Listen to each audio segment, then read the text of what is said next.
Hello my dear friends, and welcome back to another Star Wars news update. It is I coming at you once again, your favourite galactic hostess, Star Wars Meg, and today I've got a very exciting video for you. We've got some big Star Wars news tidbits, and then I'm joined by a special guest as we preview our hopes and our fears for Andor Season 2, as we await the first trailer for Andor's final season, which hopefully will come in the next week or so. Disney executive and entertainment co-chairman Alan Bergman says Andor Season 2 is going to blow the minds of fans. Both he and Bob Iger are very happy with what Lucasfilm produced. So much so, insider Jeff Snyder has revealed Tony Gilroy might be getting a first-look deal at Disney after Andor is out. This is massive. Star Wars fans have sung his praises, and now we're very excited for the culmination of the Rogue One prequel on April 22nd. But Disney was so pleased with the way it turned out, they're keeping him on. It should be noted though, similar to the deal they made with John Watts after Skeleton Crew, this is probably not for Star Wars. Some have suggested Marvel might try to snatch him up. Disney's big IPs need something of a change, and given Andor's high acclaim, despite viewership being low, it's very well received. This is really excellent news for Marvel, or whatever franchise he's going to go on to next. He himself has said he doesn't want to make another Star Wars project. After Andor, he said he's done. His services in Rogue One: A Star Wars Story, Andor's first season, and fingers crossed the second, if it's as high a standard, have already made him a Star Wars fan favourite, which is kind of ironic considering he's not a big Star Wars fan. He's not into the lore. As he said, he knows a lot about the time period leading up to the original trilogy, but that's it. That is the extent of his research and expertise, which is fine. But with rumours a couple of years ago there might be another Rogue One spin-off after Andor, if something is announced, maybe Tony Gilroy will be involved to some degree, maybe as a writer, but definitely not showrunner. So what does all of this mean? A first look deal refers to when a writer, director or producer makes a deal with a studio to essentially give them first dibs on their next several projects, whether it's shows or movies for a specific period of time, in exchange for a lump sum of money. And the aim is to keep the talent working for them. This could be for Marvel, probably not Star Wars, or something else. A contract is drawn up between the company and the writer, and Disney get the first opportunity to review and acquire any project before it's pitched anywhere else. Disney wanted to keep Tony Gilroy around. They're acknowledging his talent, and this is good news for whatever it is he's going to work on next. In other Andor news, this is pretty massive. As we know, we're returning to one of the most pivotal locations for the Rebel Alliance, the headquarters base at Yavin 4, a classic location from A New Hope, Rogue One, and Star Wars Rebels. But Dave Filoni, CCO of Lucasfilm, revealed why the studio doesn't want to use it too often, and why this might be one of the last times we see it for a very long time. If you're a fan of the expanded universe, then you know in 11 ABY, during the Age of the New Republic further down the timeline, Luke Skywalker chose Yavin 4 as the site of his Jedi Praxium, the headquarters of his new Jedi Order. And as a fan myself of the Young Jedi Knights book series, I'm a big fan of the history of the jungle-covered moon. But Andor Season 2 will be a rare occasion we see it prominently featured in live action. When Dave Filoni was first writing Star Wars Rebels, he wanted to show the rebellion was more than just the original trilogy characters, and so it took him a few seasons to really show it, and to show us some of the aforementioned characters. He wanted to show the scale of the rebellion, with the Ghost Crew, some of the other characters they meet and are allies with, and he said this: Yavin 4 needed to remain undetectable. The more the story goes back there, the greater the breadcrumb trail becomes. He didn't want to make it seem as though it was an easy location to find. He says, quote, "I didn't want to go back there too often. I think it makes the galaxy feel so small. And the more times you go there, the more you see it, the harder it is to believe the Empire didn't find them." But you know what, guys? I can't wait to see Mon Mothma's declaration of the rebellion and to see Yavin 4 once again. With the technology Lucasfilm has, not relying too much on the volume, the expansion of the early Rebel movement, this is going to be absolutely insane. I hope my excitement shows because I love talking about this show.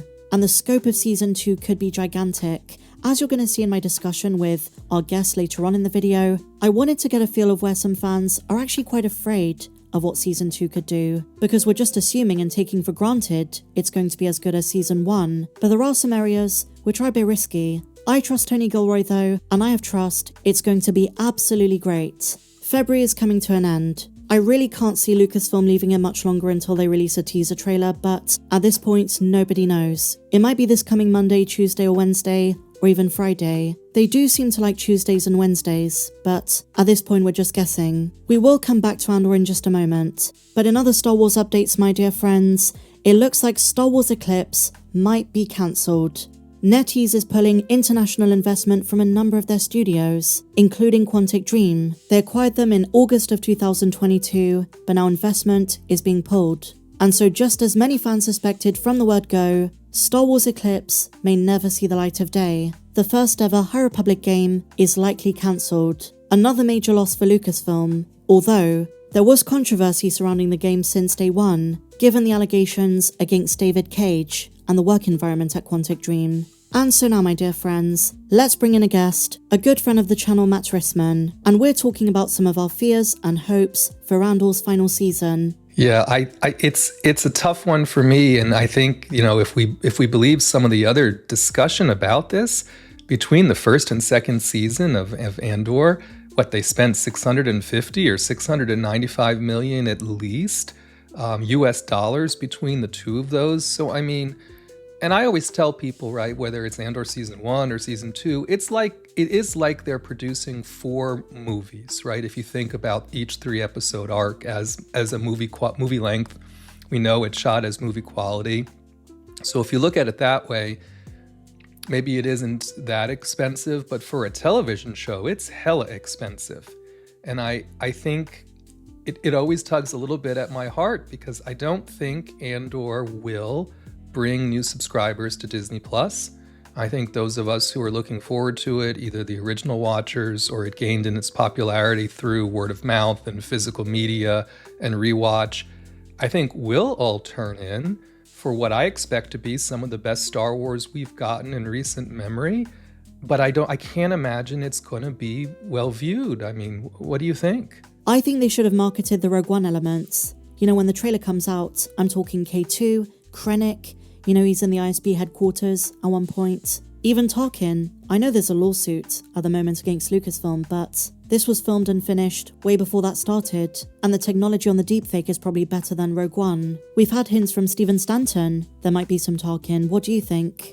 Yeah, I agree with you, and even a re-release of Rogue One leading up to Andor Season 2, that would be cool. Hell, figuring out how to put, and I guess it wouldn't be a huge figure it out, but figure out how to put Andor Season 1 into the theater for a minute, right? Do something that gets people a little jazzed up for this coming back, if really go into it from that standpoint. And then we know the online marketing will start again, and basically it's February is practically over, so saying it's going to come the beginning of March, it's kind of a given at this point, unless they surprise us and do something in the very near term. So that surprised me a little bit. I expected to see Rogue One back in the theater because February is traditionally a low theater downtime, January, February. But even that, I think, is not coming. Or at the very least, put it on Hulu, right? They toyed around a little bit with putting a couple of episodes on Hulu and yada, yada, yada.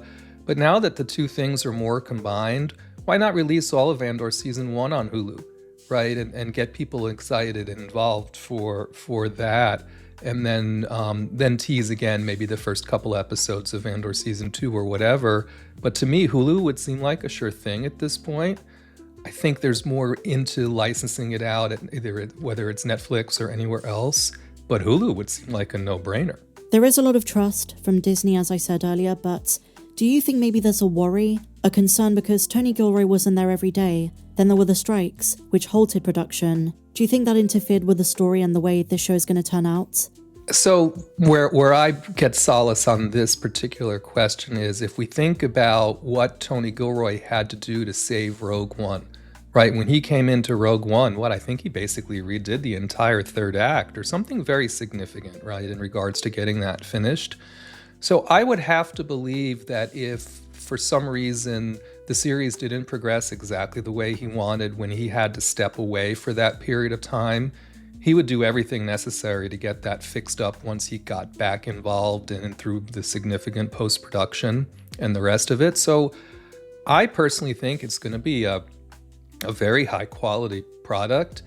I'm just afraid again that since we've been trending so down in regards to viewership of Star Wars on Disney Plus, and we haven't really been doing anything to encourage new Star Wars fans to engage with the franchise, since it only exists on Disney Plus these days, that it's going to be another dud, if you will, from the viewership perspective. And then on the point you made earlier, we know we're getting Ahsoka Season 2.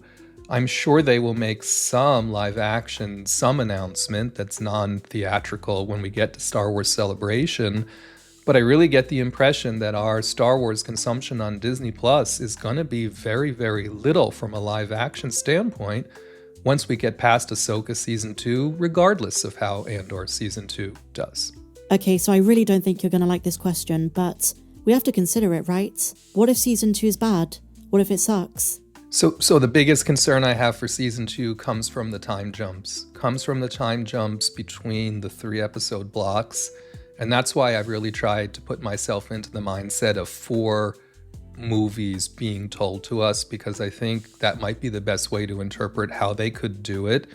The first season worked really well, in my opinion, because the arcs went together. The time was mostly contiguous. I think there was a little bit of a time jump that was required, obviously, to show how long he was in prison and so on and so forth, that was germane to the story.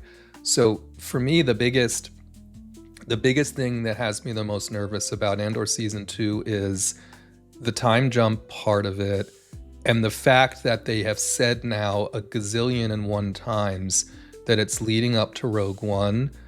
Will it become too fan servicey? Whereas the first season wasn't fan servicey at all. Will the second season be fan servicey? Will it have the characters that we need it to have to tell the story as it progresses? How will they manage all of that? This is the biggest things that has me the most concerned about the second season. It's not the production value, it's not the writing, it's not the directing. It's just they have something different that they need to do now that sort of puts them in a little bit more of a lane, if you will, than I think they were in the first season. To me, that's their biggest opportunity for failure in the second season, which again, I'm not thinking that's going to happen, but that's what has me the most nervous. I think there's a way to do fan service without showing every single character. We're talking about Mon Mothma's escape, rendezvousing with a ghost. Do you have to have Harrison Jula and Sabine and Ezra and Kanan there? Or can you just allude to them? This series has been amazing at widening the Star Wars galaxy, not making it feel small. Even when there are familiar characters, they're in a greater context. Could they do that with a ghost? Maybe allude to them? They have the model from Rogue One, so maybe there's a chance they just show the ghost and not the characters in it, because we already know how that story turns out. So could they just show, just thinking about it out loud, right? Could they just show Mon Mothma getting into the ghost and the ghost flying away without then ever showing the ghost crew? I think that would work, right? What would the reaction be like? So for instance, in Skeleton Crew at the end, when the blockade runner showed up and resembled Leia's Tantive, right? There was a contingent that said it should have landed and Leia should have gotten out. Well, to me, this is the same kind of a thing, right? If Mon Mothma escapes in the ghost, do we have to see the ghost crew? And if we don't, then do people say, what, do they cheap out and not show us the ghost crew? Or is it just enough for those who know, and those who don't know just think she gets away? I personally think now that they have pretty much the entirety of the ghost crew available, they could show it. But it feels very fan servicey. To me, it feels a little unnecessary. To me, Bail Organa feels more necessary. I think his voice during this time and where he was and what he was doing and how he and Mon Mothma interacted, I think that's probably appropriate. I don't know. There's a part of me that wants to see Tony Gilroy do the Ghost Crew better than Dave Filoni, and that's just me being ugly from, Ahsoka PTSD, right? From Ahsoka Season 1. So that's probably not fair of me. Could you imagine if Gilroy wrote Thrawn? I could. I could not only imagine it, but I think it would be spectacular. So with that said, my dear friends, share your thoughts on everything we spoke about in the comments down below. Did you enjoy this video? Share your thoughts on Andor Season 2. What do you hope is going to happen? Any predictions? Any big cameos? Connections? Let me know. If you enjoyed this one, please be sure to give me a big fat thumbs up, subscribe if you're new, check me out on socials, and may the Force be with you, always.